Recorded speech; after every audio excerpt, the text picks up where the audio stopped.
cassation déclare ouverte son audience publique de ce jour et passe la parole à M. le greffier pour procéder à la lecture de l'extrait de rôle. Dans les chambres réunies, le président Kabassele a fait en continuation RP 22/CR, affaire ministère public contre M.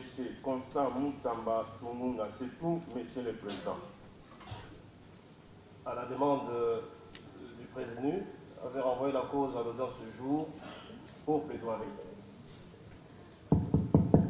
Néanmoins, il y a un témoin qui devra être entendu. J'ai au dossier deux citations à témoin. L'une concernant M. Shankar Bolukola Osoni, coordonnateur du Frivao. Il est là. Il est dans la salle. On nous dit qu'il est en détention. Je ne sais pas si M. le procureur général a fait diligence pour l'extraire. Les difficultés matérielles à réaliser ce transfert-là pour le mandat, mais c'est sûr, nous confirmons que M. Bouloukola est en détention. Et il avait déjà été entendu au parquet. Il a déjà été entendu. Ça va. Il a été entendu hier. Il a été entendu hier au parquet. D'accord. Kassan Etienne.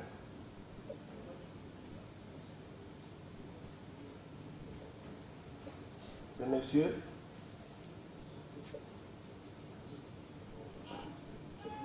Approchez, venez. Hervé Sosongo, Yamou Sosongo. Doucement. Hervé Hervé. Sosongo, Yamou Sosongo. D'accord. La Cour va vous entendre à titre de renseignant, parce que vous avez déjà eu à émettre quelques points de vue dans le procès, ou disons dans le dossier qui est devant elle. Hein? D'accord. Vous confirmez que vous êtes agent de la Robanque? Effectivement, je pense.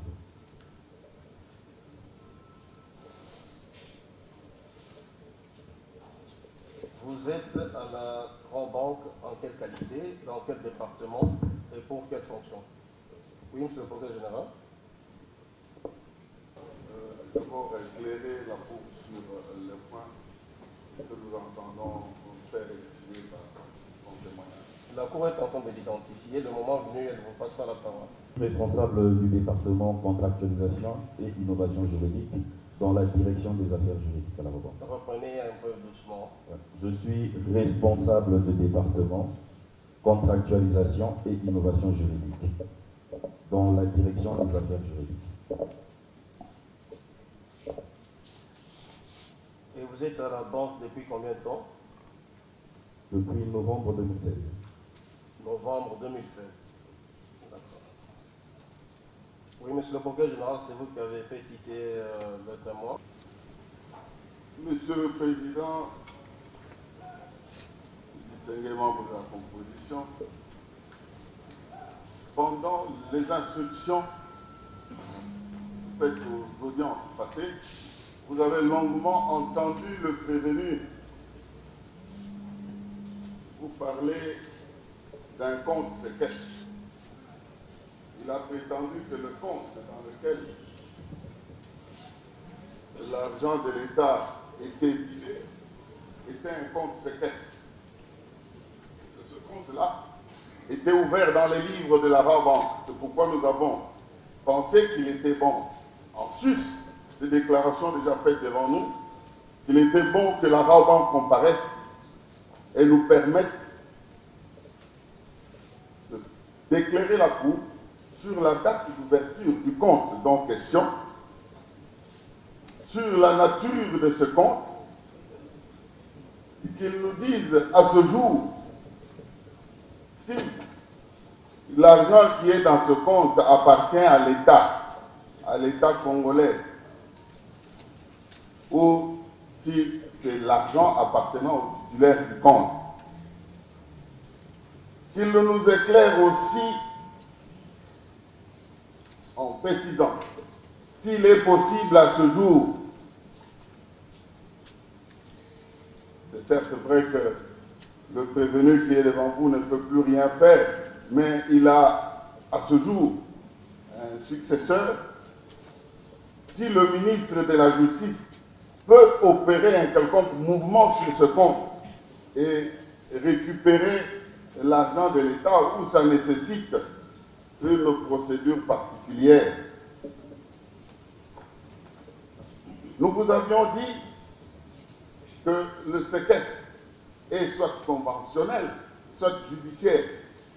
En le disant, nous avions cru avoir le même entendement, nous avions cru que tout le monde aurait le même entendement en comprenant que le séquestre conventionnel est prouvé par une convention de séquestre. Et quand il est judiciaire, il est porté par une décision de justice. Et ces deux éléments n'avaient pas été apportés. Mais c'est seul le prévenu qui insistait sur le séquestre. Mais comme ce séquestre-là, ce compte séquestre entre guillemets, est tenu par la Rabanque, elle est censée en connaître la nature exacte et qu'elle nous explique aussi, la Rabanque, c'est quoi un compte séquestre, comment on peut l'organiser. Voilà quelques questions que nous voudrions que le témoin puisse aborder pour éclairer votre haute cour du compte.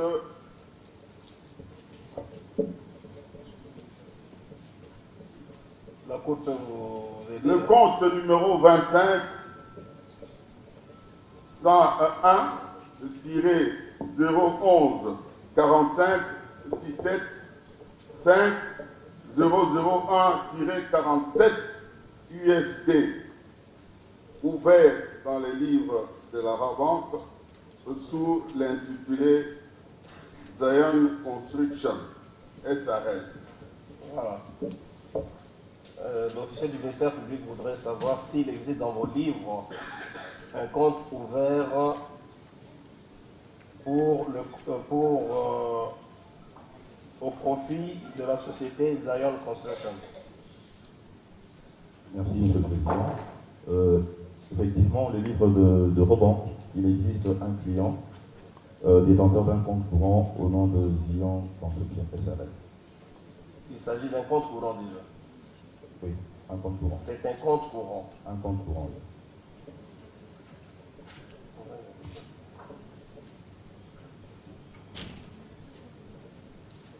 À qui appartiennent ces fonds-là? À ce jour, on livre le compte de la société Zion Construction SARL dispose de fonds qui lui appartiennent parce qu'il s'agit des fonds qui sont dans son patrimoine. Puisque c'est le titulaire du compte, au titulaire du compte qu'appartient les fonds dans un compte courant. Actionner ce compte. En d'autres termes, qui peut poser des actes de nature à pouvoir accéder aux fonds qui sont logés? Qui a le droit de pouvoir accéder à ce compte-là? Oui. Pour répondre à cette question, je partirai d'un principe selon lequel l'ouverture du compte est subordonnée à la signature d'un contrat. L'ouverture d'un compte est subordonnée à la signature d'un contrat qui est une convention de compte. Et donc, la personne... Doucement. Vous dites qu'il est de principe que le client qui sollicite l'ouverture d'un compte signe une convention de compte avec la banque. Et à cet effet, il désigne le mandataire sur le compte. Pour ce qui est des sociétés commerciales, qui sont des personnes morales, c'est le dirigeant social qui représente la société, qui est mandataire, qui a pouvoir de signature sur le compte, ou toute autre personne à qui il donne mandat pour gérer le compte. Et parce qu'il s'agit de la personne morale de Zion Construction, qui est titulaire du compte. Et quelle est la personne physique qui peut signer ou poser des actes quant à ce? C'est le gérant, puisque la forme juridique de la société Zion Construction SARL, c'est le gérant, mais dans le cas d'espèce de notre client particulièrement, il y a un mandataire qui a également une procuration sur le compte pour effectuer des mouvements. Donc c'est le gérant qui doit poser des actes. Effectivement, ou son mandataire. ou son mandataire. Et pour le cas d'espèce, le mandataire c'est qui, le gérant c'est qui? Permettez que je vérifie le nom. Allez-y, allez-y.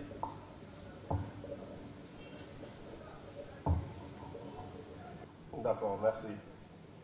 Monsieur le Président, au regard des actes qui sont en notre disposition, le gérant de la société Zion Construction, c'est Madame Ange Mario Namaoro qui est le mandataire principal sur le compte, mais il y a également une procuration qu'elle a faite à Monsieur Arnaud Chimirimana au fin de signer sur le compte. Il a un pouvoir de signer seul sur le compte.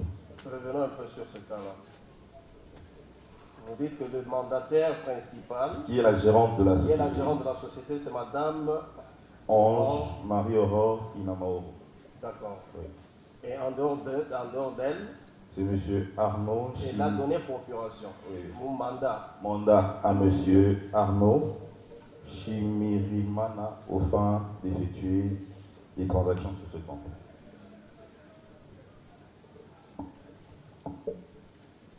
Et c'est en quelle qualité? Il est aussi agent de Zion Construction? Cela par contre on ne saurait le dire. Pardon? Mais on ne saurait le dire parce que par principe, le gérant ou la personne qui a habilité à engager la société à l'égard de tiers peut donner mandat à soit ses employés ou à des tierces personnes que nous limitons à identifier. Ça peut être soit son partenaire ou un collaborateur. Ça dépend. Mais dans le cas d'espèce, vous l'avez identifié comme qui? Je...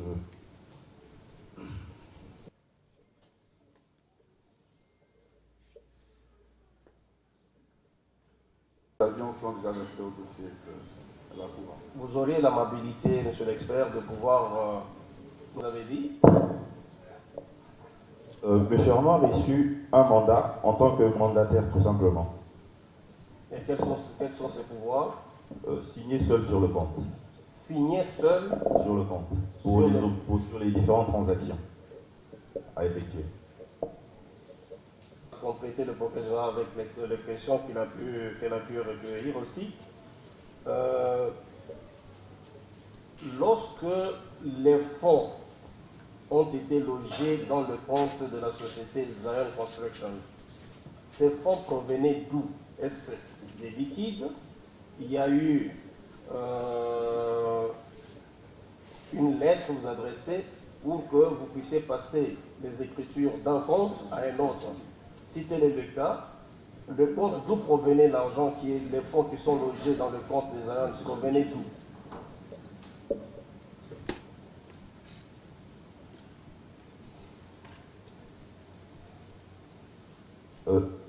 Merci, Monsieur le Président. Donc, les fonds logés dans le compte de la société Zion Construction provenaient du sous-compte du ministère de la Justice, intitulé Ministère de la Justice par FIBA.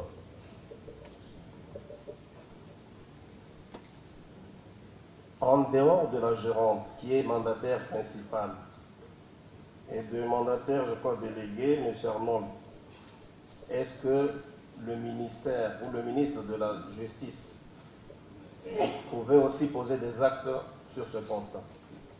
Non. Non.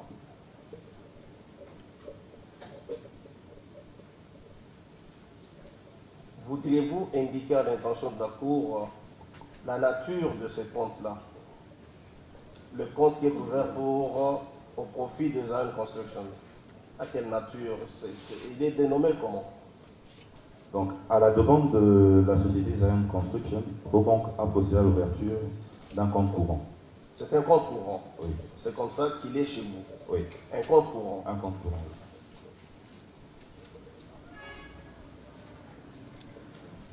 Voudriez-vous également dire à la Cour la différence qu'il y a entre le compte courant et le compte séquestre, ou donner carrément des explications en ce qui concerne un compte séquestre, s'il en existe, et la procédure même d'ouverture de ce compte séquestre?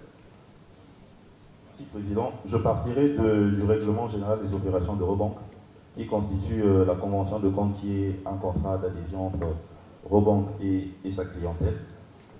Il est prévu à la Robank l'ouverture des comptes séquestres Je pourrais vous transmettre également la copie de notre convention. C'est au niveau de l'article 35 du règlement général d'opération. Donc, je ferai une petite lecture succincte puisque c'est vraiment descriptif.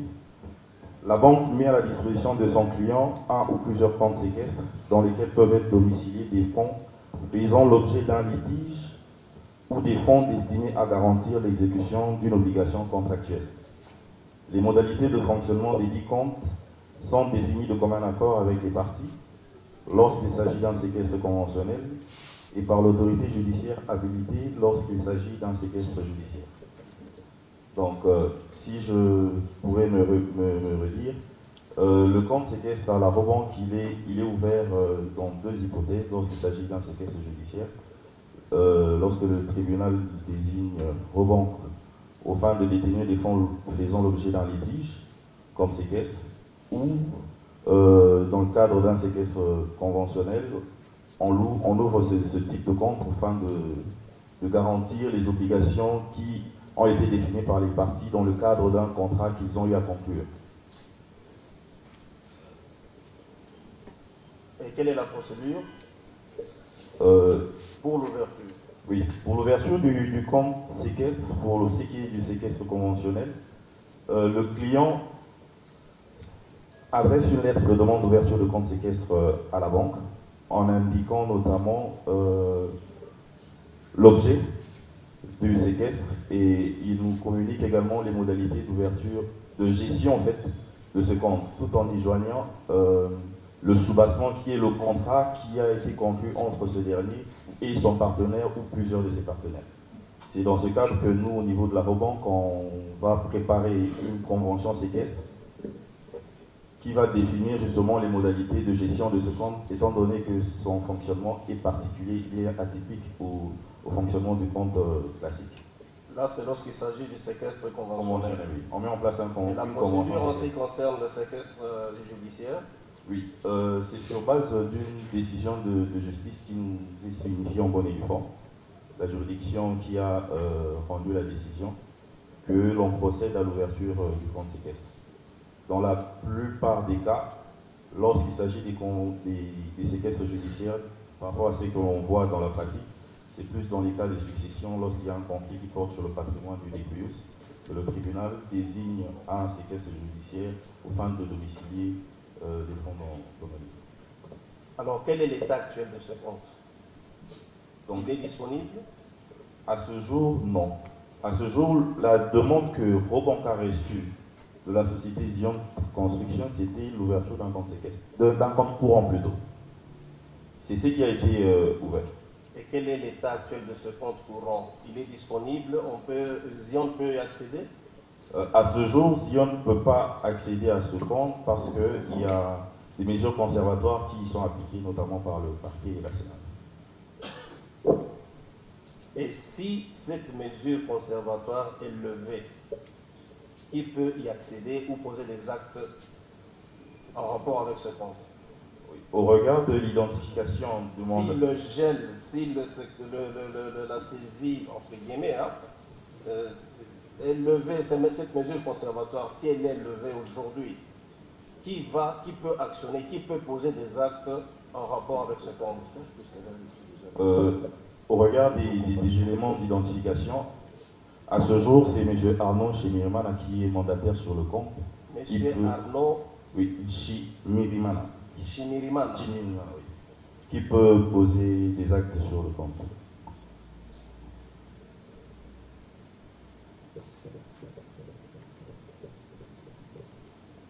S'était-il déjà présenté une fois devant vous pour pouvoir poser des actes en rapport avec ce compte, pour le retrait de fonds, pour y déposer les fonds? Non, il n'a posé aucun acte concernant une transaction au débit de compte. Non. Il ne s'est pas présenté. Et comment vous avez pu obtenir le mandat reçu de la gérante?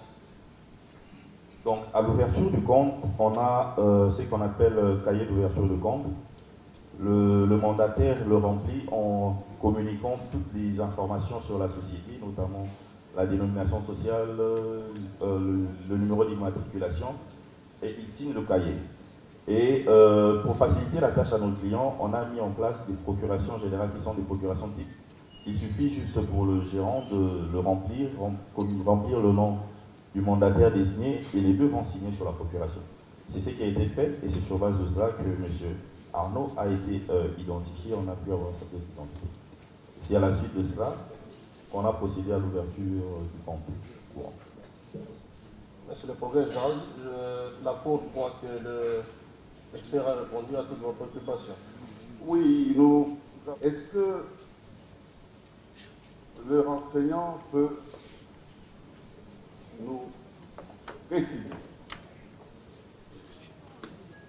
ou confirmer ce que nous allons vous dire, que sur ce compte, il a été retenu des frais bancaires de l'opération et que ces frais bancaires sont censés avoir été payés par les titulaires du compte, même retenus par la banque, mais c'est les titulaires du compte qui a payé ces frais bancaires en les tirant sur l'argent qui était transféré, ce que nous considérons comme déjà une consommation.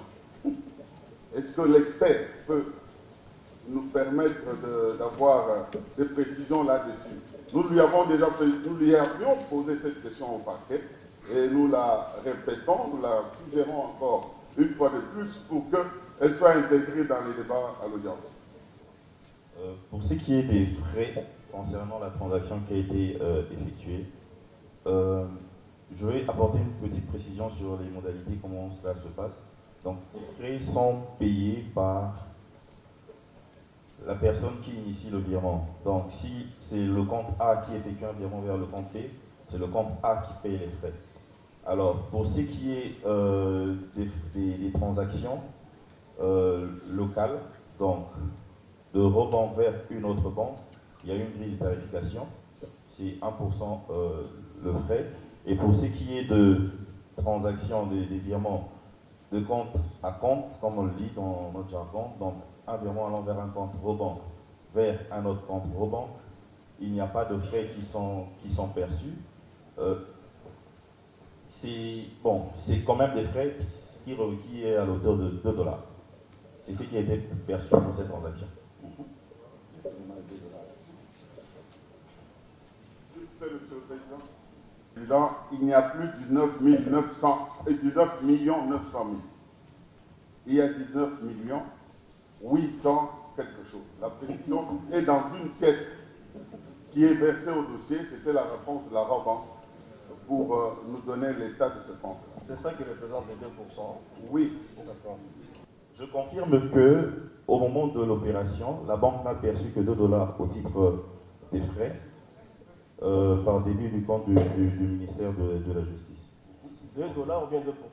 $2. C'est bon. Mais pour ce qui est du compte de Zion Construction, puisque monsieur le procureur l'a relevé au regard des fonds disponibles, c'est vrai que sur le compte, ce n'est pas le montant total de 19 900 000 qui sont au crédit de ce compte, étant donné qu'il y a eu des frais de tenue de compte perçus sur le compte de Zion Construction.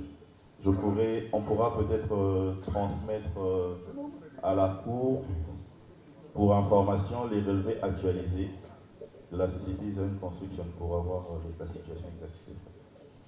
Monsieur le greffier, il faudra tout acteur, également le mandat donné à M. Armand avec les pouvoirs y afférents.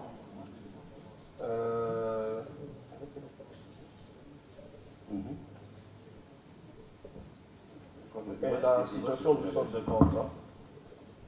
Il va se retourner ici. Il est obligé de passer la parole. Bien, monsieur le procureur, vous avez fini avec des questions. Président, et nous allons faire une synthèse de ce qu'il faudra retenir du témoignage de M. Sos. D'accord.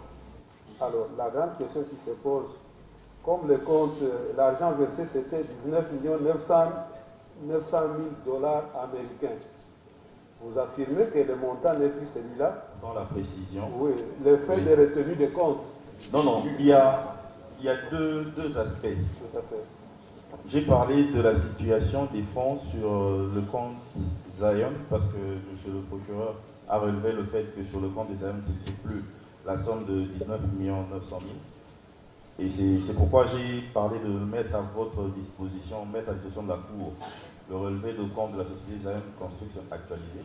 Parce que du côté du compte de la société Zion Construction, il y a des frais qui sont perçus, notamment pour la tenue du compte. Ce qui fait que si, au moment où le compte de la société Zion Construction reçoit le virement et qu'il y a des débits, et qu'il y a des frais qui sont générés, le montant sera réduit. Parce qu'il y a un compte courant génère notamment très tenue de compte.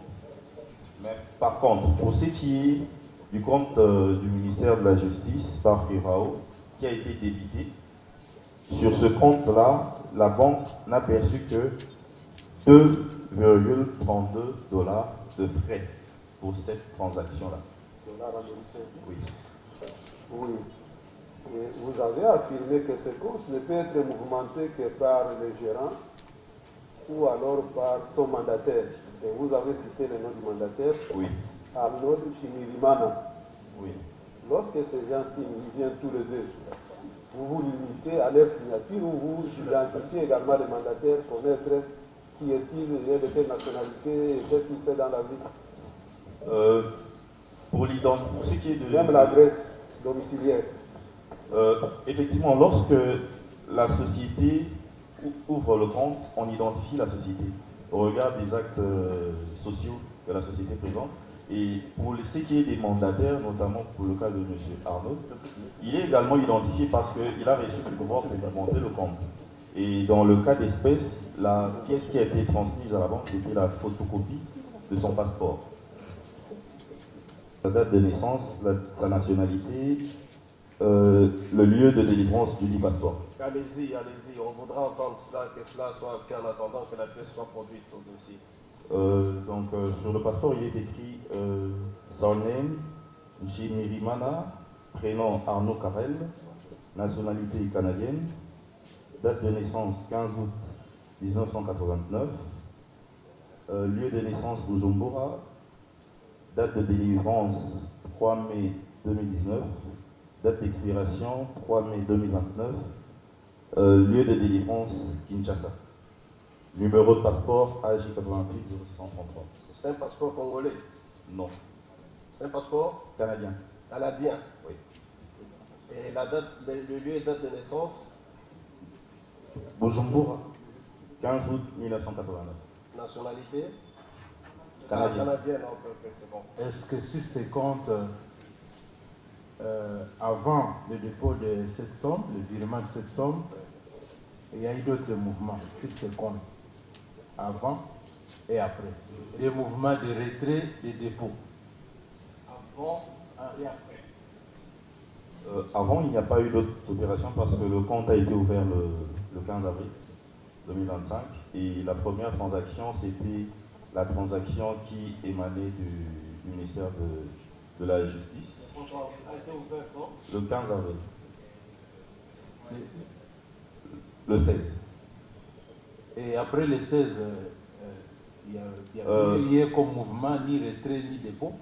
En principe, il ne pouvait plus y avoir de mouvement sur le compte parce que la banque, au regard de la loi notamment sur le blanchiment de capitaux, est appelée au devoir de vigilance et on parle même du devoir d'intérêt général qui consiste à procéder à la déclaration de soupçon lorsque les transactions sont atypiques. Il s'agissait de la toute première transaction qui est arrivée sur ce compte-là et donc la banque, au regard de la loi, devait procéder à la déclaration de soupçon, ce qui a été fait et s'en est suivi les actes posés par les entités concernées, prenant des mesures conservatoires, notamment pour pouvoir s'assurer de la provenance des fonds et tout ce qui entoure. Donc ce qui fait que, à part les frais qui découlent de la tenue de compte, il n'y a pas eu d'autres opérations au débit et aucune autre opération crédit.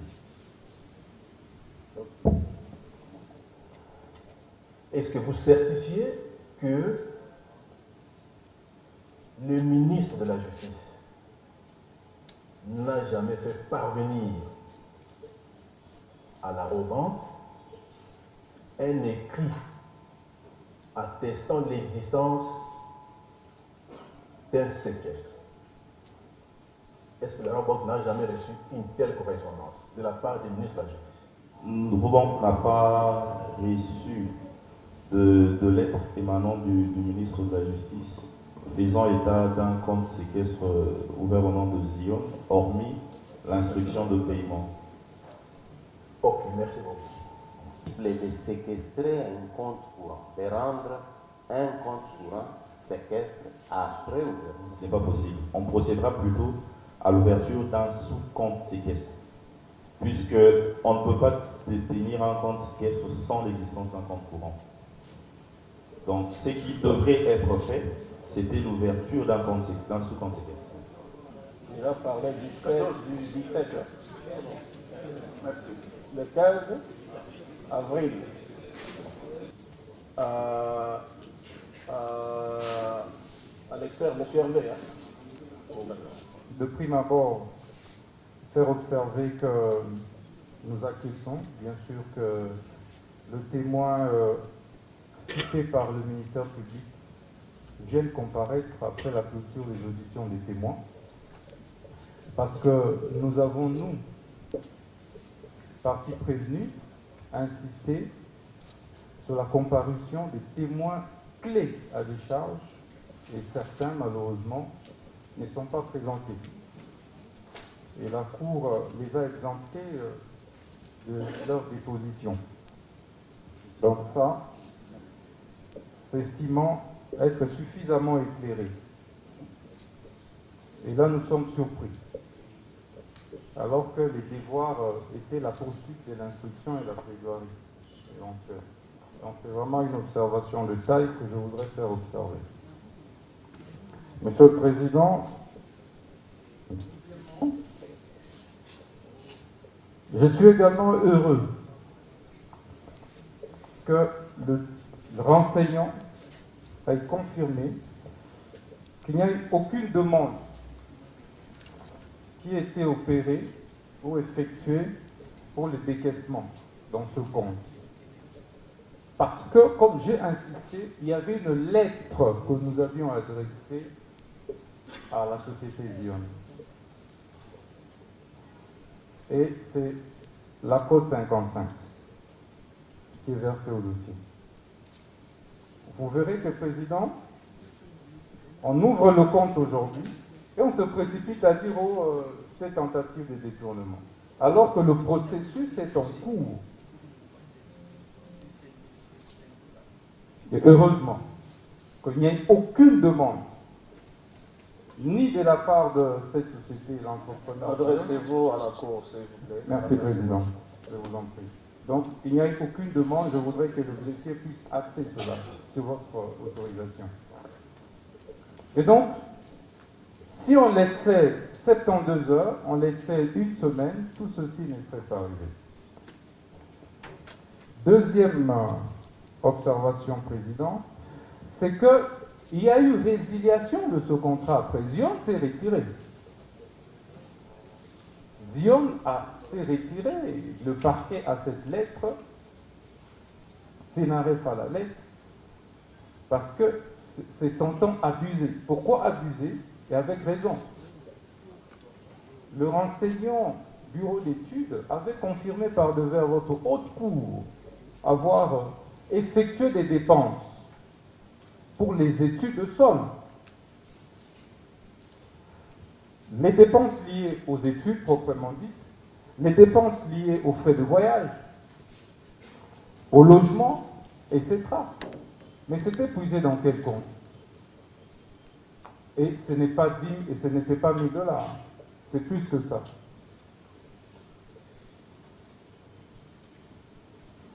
Et aujourd'hui, pour répondre à l'une des... c'était une des observations, on dit qui peut mouvementer ses comptes, mais l'affaire est en justice. Personne ne peut aujourd'hui toucher à ce compte. Et que c'est sur base de la décision de la justice qu'on peut mouvementer ce compte. Et Zion s'étant désengagé après s'être vu accusé. Mais la conséquence est logique. C'est que ces fonds... Adressez-vous une fois de plus Je suis en train de m'adresser à vous, Président. Merci. Je disais donc, Président, que la conséquence est logique. Donc, c'est de l'argent, c'est des fonds qui devaient d'ailleurs automatiquement retourner au compte du ministère. Dès lors. Et je ne reviens pas sur le fait des virements, etc. Ces $2, l'expert l'a dit.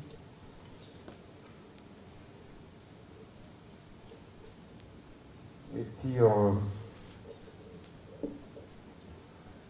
peut-on, je voudrais poser que la Cour puisse nous aider à poser la question aux enseignants, peut-on aujourd'hui décaisser 19 millions d'un compte bancaire? Est-ce possible? Je voudrais qu'on puisse poser cette question au témoin. De la loi, notamment sur le blanchiment, ainsi que la réglementation banque centrale, aucun décaissement en espèces ne peut être effectué au-delà de $10 000. Il y a un plafond. Monsieur le procureur général, près cette cour, près notre cour de cassation. Petite question, si vous voulez la poser aux renseignants. Ai-je bien entendu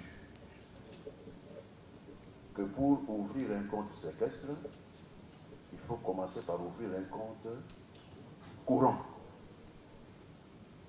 Ai-je bien entendu? Merci. Oui. Effectivement, c'est ce que j'ai dit. Je l'ai dit tout à l'heure que pour l'ouverture d'un compte séquestre, il fallait avoir un compte courant. Voulez-vous répondre? Pour ouvrir un compte séquestre, il faut avoir un compte courant, notamment pour ce qui est du séquestre conventionnel. Lorsqu'il s'agit du séquestre judiciaire, on n'a pas besoin de ça parce que c'est la décision de justice qui s'est exécutée. La première déposition du témoin.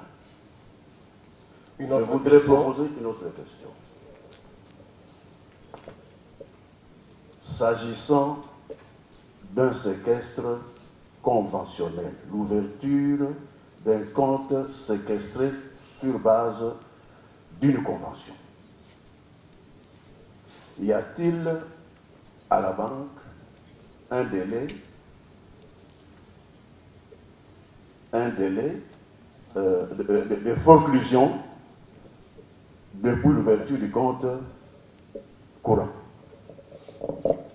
Conclusion, c'est-à-dire au-delà duquel on ne peut pas aller pour l'ouverture d'un compte séquestre après l'ouverture d'un compte courant?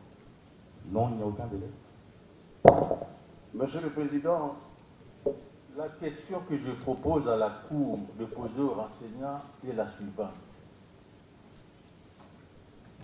Peut-on, étant détenteur d'un compte courant et qu'on a en vue pour les besoins de ces transactions, ouvrir un sous-compte séquestre, comme il l'a dit? Peut-on le faire lorsque le compte est saisi par le parquet notamment? Président, si j'ai bien compris la question qui m'a été posée, c'est celle de savoir si l'on peut procéder à l'ouverture d'un compte séquestre lorsque le compte courant est saisi par la justice. Tout à fait, vous avez bien compris. Dans le cas d'espèce, ce qui est vrai, puisque je réponds en tant qu'expert, nous n'avons pas encore eu un cas dans ce sens où le titulaire du compte a vu son compte être bloqué par le parquet, solliciter l'ouverture d'un compte séquestre. C'est une situation atypique qu'on a.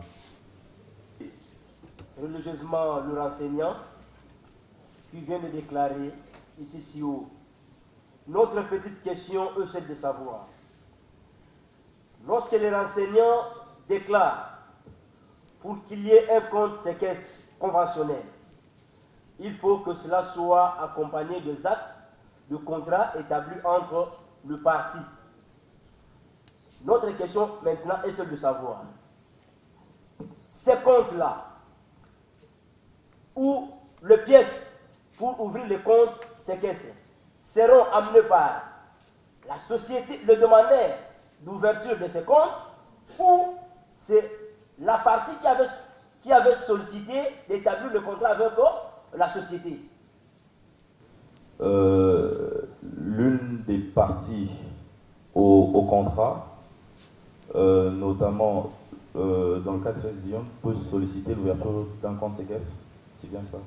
L'ouverture, le demandeur d'ouverture d'un compte séquestre doit s'amener avec certaines pièces. C'est cela? Oui. Merci, Monsieur le Président. Nous avons acté. Il y a la société Zion qui avait un contrat avec le ministère.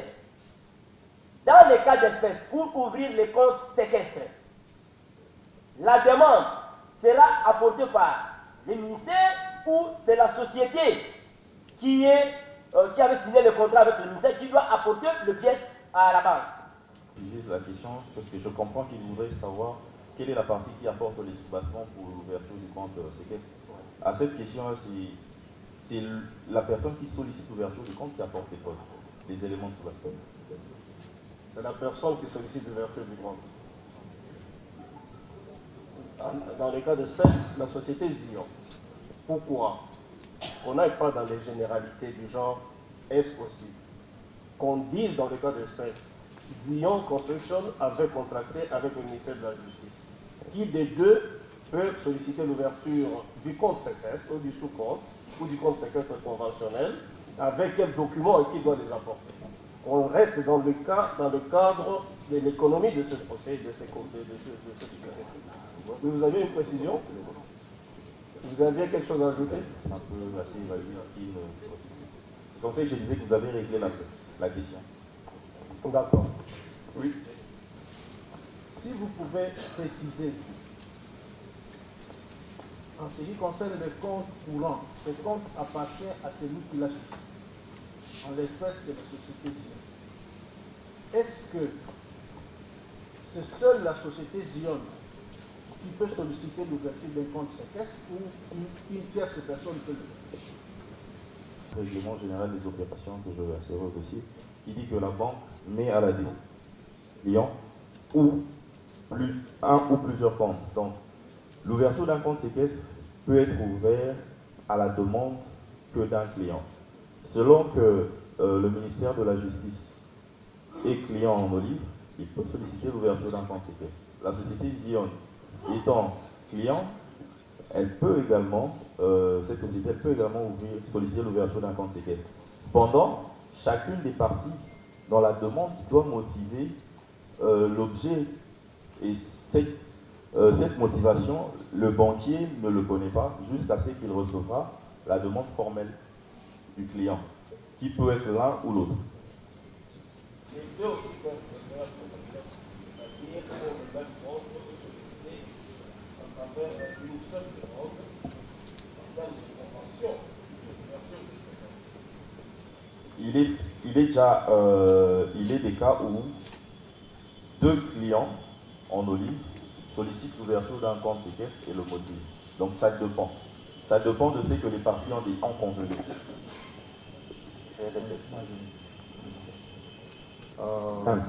Le 15 avril. Le 15 avril. Et les fonds ont été versés le 16. À partir de quel moment les titulaires du compte pouvaient opérer des mouvements de retrait? Compter de l'ouverture du compte dès lors qu'il est crédité des fonds, soit par dépôt au guichet, soit par virement. Le titulaire du compte peut le mouvementer à tout moment. Parce que, comme je disais, c'est un compte courant qui est un compte à vue. Le renseignant dire qu'il n'est pas possible de décaisser en espèces plus de 10 000 $, mais nous voudrions qu'il ajoute la précision s'il y a des exceptions. Est-ce que l'on peut faire un virement supérieur à 10 000 $? Pour être plus concret, tel que cet argent était totalement à la disposition des Zion Construction, comme il vient de le dire, et que Zion Construction pouvait y accéder à tout moment et faire des mouvements. Est-ce qu'il était possible que Zion Construction vire cet argent sur un autre compte de la Rabobank ou sur une autre banque? Effectivement, il pouvait. Au-delà de 10 000 $. Oui, il pouvait. Il pouvait. Jusqu'à quelle concurrence? Il n'y a pas de limitation. La limitation telle que prévue dans la réglementation, c'est que pour les retraits en espèces. Mais les transactions, virements, compte à compte, il n'y a pas de plafond. Donc il pouvait le faire. Oui. Merci. Les remarques qui sont faites concernent seulement la partie défense. On nous ramène au cas présent. Au cas présent. Mais les questions, la dernière question qui a été posée, même la Cour réalise que nous sommes dans les généralités. Si, non, ici on doit nous préciser, est-ce la société Zion a pu mouvementer les comptes des 19 900 000 de manière précise? Qu'à cela ne tienne. Monsieur le Président, ils n'ont pas posé cette question et ils n'ont pas eu de satisfaction. C'est comme ça que le ministère public est en train de chercher la petite bête. Qu'à cela ne tienne. Le ministère public doit aussi préciser que nous avons un problème de date. Est-ce que vous avez des problèmes, vous avez des préoccupations par rapport aux renseignants? Non, je fais la précision, c'est tout, pour dire ceci, que l'OP a été signé le 16, je dis bien le 16 avril 2025.